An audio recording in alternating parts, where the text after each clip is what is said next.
নিজেকে আলু ভাবাটা বন্ধ করেন। আপনি তো আলু না যে আপনাকে করলার সাথে ভালো লাগতে হবে, আপনাকে বিরিয়ানির সাথে ভালো লাগতে হবে, ইভেন আপনাকে পটেটো পাই হিসেবে ভালো লাগতে হবে। আপনি তো একটা মানুষ।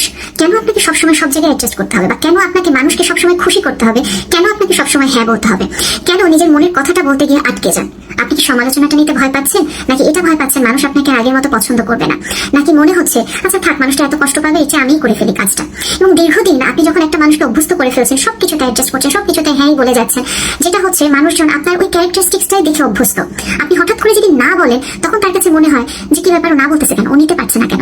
আপনি যখন দিনের পর দিন ওই কষ্টটা সহ্য করতে না পেরে আউটবার্স্ট করে বসেন, বলে বসেন যে আমার সাথে অন্যায় করা হচ্ছে, সবাই বলতেছে তুমি তো এর আগে কখনো বলনি, আজকে একদিনে হঠাৎ করে এত কেন রাগারাগি করতেছো, সমস্যা তো তোমার, শুরু থেকে তুমি সমস্যার কথা বলবা। আসলে সমস্যাটা আপনার। যেই জিনিসটা সহ্য করতে পারবেন না, আপনি লং টার্মে গিয়ে ব্রাস্ট আউট করবেন এবং বুঝতে পারছেন যে দিনের পর দিন আপনাকে এটা আপনার মানসিক স্বাস্থ্যের উপরে টোল ফেলছে, আপনার শারীরিক স্বাস্থ্যের উপরে টোল ফেলছে, আপনাকে ইমিডিয়েটলি বলা উচিত ওটা আমি এটা নিতে পারছি না। এবং এই জিনিসটা শুরুতেই করা উচিত। মনের মধ্যে কথাগুলো জমিয়ে রেখে আপনি আপনার নিজেকে যেমন না বলছেন, আপনার আশেপাশের মানুষগুলোকে আপনি বরং উপকার করার চেয়ে অপকার করছেন। কারণ আস্তে আস্তে আপনার মনের ভিতরে ওই মানুষগুলোর বিরুদ্ধে এক ধরনের ক্ষোভ জন্মাচ্ছে এবং আপনি একটা মনের অজান্তেই ওদের কাছ থেকে দূরত্ব তৈরি করে ফেলছেন। আপনি ভাবছেন আপনি হয়তো ওদেরকে হ্যাঁ বলে আপনি ওদেরকে হেল্প করছেন, আসলে সেটা আপনি করছেন না। আপনি যখন একটা মানুষকে না না বলতে পারছেন না, তখন যেটা হচ্ছে আপনি একটা নিজেকে না বলছেন, নিজের ভালো থাকাটাকে না বলছেন, ওই মানুষগুলোর সাথে আপনার